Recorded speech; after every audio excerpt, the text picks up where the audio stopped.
हिंद महासागर तक पहुंची ईरान जंग की लपट।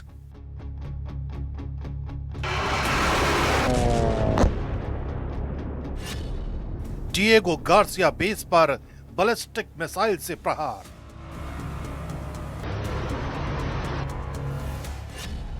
ब्रिटेन और अमेरिका को ईरान की सीधी ललकार।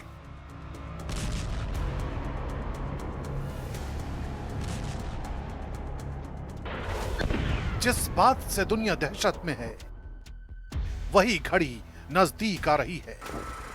ईरान ने वो कर दिया जिसका अंदाजा शायद अमेरिका को बिल्कुल नहीं था। इस बार ईरान की मिसाइलों ने डिएगो गार्सिया द्वीप को टारगेट किया, यानी ईरान से करीब 4000 किलोमीटर दूर हमला। सीधे ब्रिटेन और अमेरिका को चुनौती। वॉल स्ट्रीट जर्नल की रिपोर्ट के मुताबिक ईरान ने अपनी लंबी दूरी के बैलिस्टिक मिसाइल प्लेटफॉर्म का इस्तेमाल किया। रिपोर्ट बताती है कि मिसाइल को मल्टी स्टेज ट्रैजेक्टरी के जरिए लॉन्च किया गया, जिससे इसे इंटरसेप्ट करना और मुश्किल हो जाता है। ऑपरेशन के दौरान 2 इंटरमीडिएट रेंज बैलिस्टिक मिसाइलें दागी गईं, लेकिन बताया जा रहा है कि इनमें से एक मिसाइल उड़ान के दौरान ही फेल हो गई, जबकि दूसरी को अमेरिकी जंगी जहाज से दागे गए इंटरसेप्टर ने हवा में ही नष्ट कर दिया। यानी हमला हुआ लेकिन टारगेट तक नहीं पहुंचा। लेकिन ईरान यह मैसेज देने में जरूर कामयाब हो गया कि उसके मंसूबे कितने घातक हो चुके हैं। डिएगो गार्सिया, जो भूमध्य रेखा के दक्षिण में स्थित है, अब इस जंग का नया फ्रंट बनता दिख रहा है, क्योंकि हिंद महासागर में मौजूद डिएगो गार्सिया सिर्फ एक द्वीप नहीं, ये BIOT यानी ब्रिटिश इंडियन ओशन टेरिटरी का हिस्सा है और यहां अमेरिका ब्रिटेन का सैन्य बेस मौजूद है।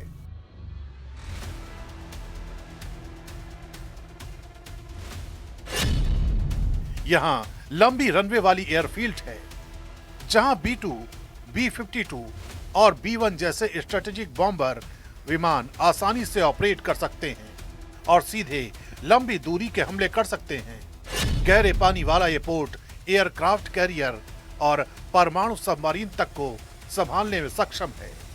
यहाँ पहले से ईंधन, हथियार और सैन्य साजो सामान का विशाल स्टॉक मौजूद रहता है, ताकि किसी भी वक्त ऑपरेशन शुरू किया जा सके। सैटेलाइट कम्युनिकेशन, स्पेस ट्रैकिंग और इंटेलिजेंस सिस्टम इसे एक ऐसा कमांड सेंटर बनाते हैं जहां से पूरी जंग को कंट्रोल किया जा सके। यही वजह है कि डिएगो गार्सिया को हिंद महासागर में अमेरिका की सबसे बड़ी रणनीतिक ताकत माना जाता है। इसकी लोकेशन ऐसी है कि यहां से मध्य पूर्व, अफ्रीका, दक्षिण एशिया और इंडो पैसिफिक चारों दिशाओं में एक साथ नजर रखी जा सकती है, खासकर जब चीन हिंद महासागर में अपनी मौजूदगी बढ़ा रहा है। पोर्ट्स, नौसैनिक ठिकानों और समुद्री रास्तों पर पकड़ मजबूत कर रहा है, तब डिएगो गार्सिया अमेरिका के लिए काउंटर बैलेंस बन जाता है। ये बेस सिर्फ जंग के लिए नहीं, बल्कि समुद्री व्यापार, तेल सप्लाई और फ्रीडम ऑफ नेविगेशन को सुरक्षित रखने का सबसे बड़ा हथियार है। यानी जो इस द्वीप पर कंट्रोल करता है, वही इस पूरे इलाके की रणनीति तय करता है। डिएगो गार्सिया एक अनसिंकेबल एयरक्राफ्ट कैरियर के तौर पर काम करता है, यानी एक ऐसा एयरक्राफ्ट कैरियर जो कभी डूब नहीं सकता। अमेरिकी नौसेना इसे फुटप्रिंट ऑफ फ्रीडम कहती है, क्योंकि इसका आकार पैर के निशान जैसा है। इसे 99 साल के लीज पर अमेरिका ब्रिटेन के नियंत्रण में रखा गया है। तो संदेश बिल्कुल साफ है, ईरान अब सिर्फ जवाब नहीं दे रहा, बल्कि खेल का मैदान बदल रहा है। हजारों किलोमीटर दूर डिएगो गार्सिया को निशाना बनाना बताता है कि उसकी मिसाइल पहुंच अब सीमाओं की कैद में नहीं रही। हमला भले ही नाकाम रहा हो, लेकिन इरादा साफ है। ईरान अब सीधे अमेरिका और ब्रिटेन को चुनौती देने की स्थिति में खड़ा है। यानी ये जंग अब क्षेत्रीय नहीं, एक ग्लोबल टकराव की तरफ बढ़ती हुई कहानी बन चुकी है। चलिए अब आपको मैप के जरिए तफसील से समझाते हैं। जी हां, तफसील से समझाते हैं कि मीडिया रिपोर्ट्स के मुताबिक ईरान ने हिंद महासागर में डिएगो गार्सिया द्वीप पर मौजूद अमेरिका और ब्रिटेन के संयुक्त सैन्य बेस को निशाना बनाया है। यानी कि युद्ध का दायरा अब यहां से बढ़ता हुआ नजर आ रहा है। देखिए, हिंद महासागर में ये छोटा सा द्वीप जहां पर अमेरिका और ब्रिटेन के बेसिस कहे जाते हैं, वहां पर ईरान की तरफ से जो है अब अटैक किया गया है। अब ईरान अमेरिका की जंग पश्चिम एशिया तक सीमित नहीं रही है, उससे आगे बढ़कर हिंद महासागर तक पहुंच चुकी है। हिंद महासागर यानी कि इंडियन ओशन, जहां पर भारत का प्रभाव है। मतलब ये कि अब युद्ध का असर भारत, श्रीलंका और मालदीव्स में पड़ना जो है वो शुरू हो चुका है। देखिए, यहां पर श्रीलंका पर भी इसका असर हो सकता है और व्यापक तौर पर अब जो है ये युद्ध जो है अब लगातार बढ़ता हुआ नजर आ रहा है। लेकिन डिएगो गार्सिया आखिर अहम क्यों है, इतना इंपॉर्टेंट क्यों है? देखिए, हिंद महासागर में एक छोटा सा द्वीप है, इसकी रणनीतिक अहमियत बहुत ज्यादा यहां से महत्वपूर्ण हो जाती है। डिएगो गार्सिया में ब्रिटेन का मिलिट्री बेस है। अमेरिका ने मिलिट्री बेस को लीज पर यहां पर लिया हुआ है और इस मिलिट्री बेस पर अमेरिका के B-2 बॉम्बर मौजूद है। इस बीच हिंद महासागर में अमेरिका की आंख और ताकत दोनों है और ये इलाका ब्रिटेन के नियंत्रण में है, लेकिन मॉरिशस इस पर दावा करता आया है। लेकिन डिएगो गार्सिया पर हमले से पूरी दुनिया में खलबली मची हुई है। अमेरिका और ब्रिटेन की नींद उड़ गई है। सवाल यह है कि क्या ईरान ने 4000 किलोमीटर दूर तक मार करने वाली मिसाइल बना ली है? क्योंकि देखिए, लगभग 4000 किलोमीटर का दायरा ये बताया जा रहा है। ईरान के पास घोषित जो क्षमता है उससे कई अधिक ये रेंज है। हालांकि ये भी कहा जा रहा है कि कई अधिक रेंज वाली IRBM मिसाइलें हैं। डिएगो गार्सिया ईरान से करीब करीब 4000 किलोमीटर दूर है। डिएगो गार्सिया ईरान की घोषित मिसाइल रेंज से बाहर है और अगर हमला हुआ है तो क्या ये अमेरिकी इंटेलिजेंस की चूक नहीं है? अगर ईरान के पास इस रेंज की मिसाइलें हैं तो पूरा यूरोप युद्ध क्षेत्र बन सकता है। ईरान की ओर से मिसाइलों का घोषित रेंज लगभग 2000 किलोमीटर का ही है। लेकिन क्या इस बीच ये सवाल है कि क्या रूस चीन की मदद से ईरान ने 4000 किलोमीटर रेंज की मिसाइलें बनाई हैं? लेकिन इस बीच देखिए, लगातार जो है दोनों तरफ से प्रहार हो रहा है।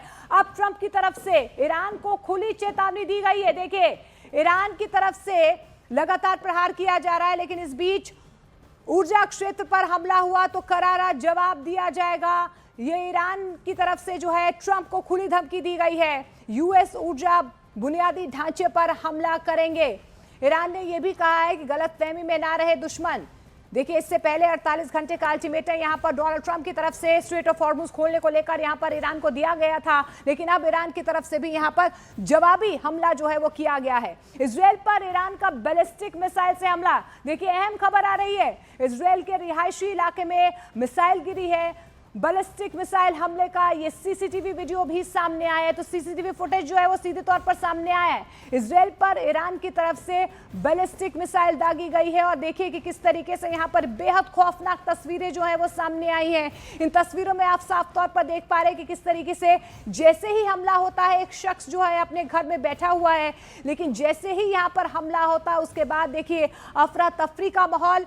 जो शख्स यहाँ पर सोफे पर बैठा हुआ है वो हैरान परेशान रह जाता है, अपनी सीट से उठ जाता है और उसके बाद देखिए धमाका इतना जबरदस्त था कि देखिए खिड़की से सीधे आप देखिए कि किस तरीके से खिड़की से देखिए सीधे तौर पर किस तरीके से यहाँ पर बैलिस्टिक मिसाइल जो है वो प्रहार करती है और उसके बाद जो महिला यहाँ पर सोफे पर बैठी होती है वो एकदम से हैरान परेशान हो जाती है। तो रिहायशी इलाकों में आप देखिए कि किस तरीके से यहाँ पर ईरान की तरफ से हमला किया जा रहा है, जिसकी तस्दीक ये तस्वीरें साफ तौर पर कर रही हैं।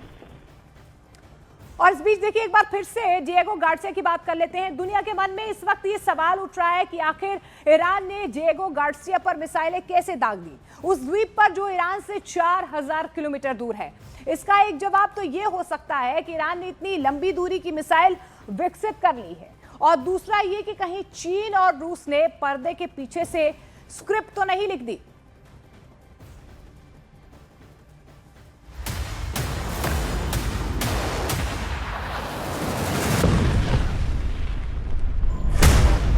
आखिर कैसे डिएगो गार्सिया तक पहुंची ईरान की मिसाइल।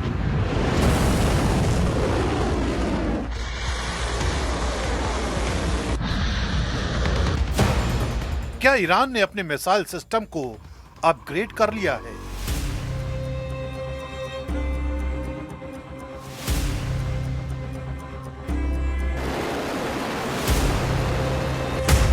क्या है ईरान की सीक्रेट पावर की पूरी क्रोनोलॉजी? ईरान की इस मिसाइल स्ट्राइक ने सिर्फ एक सैन्य सवाल नहीं उठाया, बल्कि एक रहस्य खड़ा कर दिया है। 4000 किलोमीटर दूर हिंद महासागर में मौजूद डिएगो गार्सिया तक पहुंचने की कोशिश ये बताती है कि कहानी सिर्फ एक मिसाइल की नहीं है। सवाल यह है कि क्या ईरान ने अचानक इतनी बड़ी छलांग लगा ली, या फिर ये कई सालों से छिपी तैयारी का नतीजा है?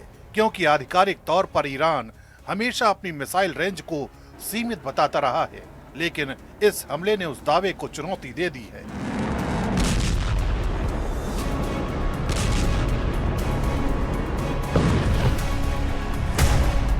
माना जा रहा है कि ये सिर्फ ईरान की घरेलू तकनीक का खेल नहीं हो सकता, क्योंकि 4000 किलोमीटर की दूरी को कवर करने के लिए advance propulsion, multi stage system और सटीक गाइडेंस की जरूरत होती है। ऐसे में शक की सुई सीधे चीन और रूस की तरफ घूमती है। आरोप है कि दोनों देशों ने पर्दे के पीछे से टेक्नोलॉजी या डिजाइन सपोर्ट दिया हो सकता है, खासकर जब वैश्विक राजनीति में अमेरिका के खिलाफ एक साझा रणनीति बनती दिख रही है। तब ईरान को मजबूत करना एक बड़ा जियोपॉलिटिकल कदम माना जा रहा है। इसके अलावा एक और कड़ी जुड़ती है उत्तर कोरिया की, क्योंकि ईरान और उत्तर कोरिया के बीच मिसाइल टेक्नोलॉजी को लेकर पहले भी सहयोग के आरोप लगते रहे हैं।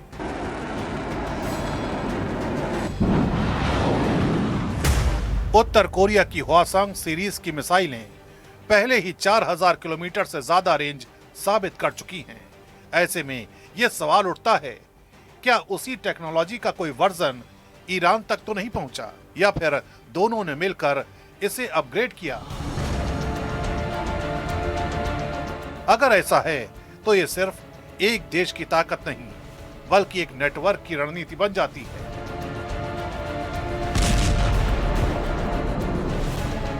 हालांकि इसका एक दूसरा पहलू भी है कि ईरान ने खुद अपनी मिसाइल क्षमता को चुपचाप अपग्रेड किया हो। सॉलिड फ्यूल टेक्नोलॉजी, हल्के वॉरहेड और बेहतर ट्रेजेक्टरी डिजाइन के जरिए रेंज बढ़ाना संभव है। और यही वो तरीका है जिससे दुनिया की आंखों में धूल झोंकी जा सकती है, यानी बाहर से सीमित ताकत दिखाना और अंदर ही अंदर असली क्षमता को बढ़ाते रहना। इस हमले ने यही संकेत दिया है कि ईरान सिर्फ रिएक्ट नहीं कर रहा, बल्कि प्लानिंग के साथ अपनी पहुंच को बढ़ा रहा है। लेकिन सबसे बड़ा सवाल अभी भी कायम है, क्या ये ताकत वास्तविक है या सिर्फ एक सिग्नल? क्योंकि दोनों मिसाइलें अपने लक्ष्य तक पहुंच नहीं पाई। एक हवा में फेल हो गई, दूसरी को रोक दिया गया। यानी क्षमता का दावा है, लेकिन परफेक्शन अभी नहीं। फिर भी संदेश साफ है, ईरान अब सिर्फ पश्चिम एशिया तक सीमित नहीं रहा। अगर ये तकनीक पूरी तरह सफल हो जाती है तो गेम पूरी तरह बदल सकता है। और यही वजह है कि अब दुनिया इस सवाल का जवाब तलाश रही है कि ईरान के पीछे असली ताकत कौन है।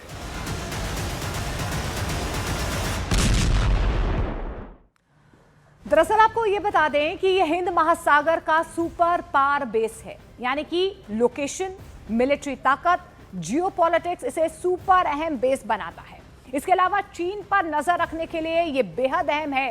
ये बेस अमेरिका के लिए इंडो पैसिफिक रणनीति में भी बेहद जरूरी माना जाता है, इसीलिए इसकी इंपॉर्टेंस यहां से और ज्यादा बढ़ जाती है। अब आपको ये भी बताते हैं कि डिएगो गार्सिया इतना अहम क्यों है, इंपॉर्टेंट क्यों है, और युद्धों में इसकी आखिर भूमिका क्या रहती है। देखिए, गल्फ वॉर की बात कर लेते हैं, अफगानिस्तान युद्ध की बात कर लेते हैं, इराक युद्ध की बात कर लेते हैं। कई बड़े ऑपरेशंस में इसका इस्तेमाल किया जाता है, इसीलिए युद्धों में इसकी भूमिका और ज्यादा इंपॉर्टेंट हो जाती है।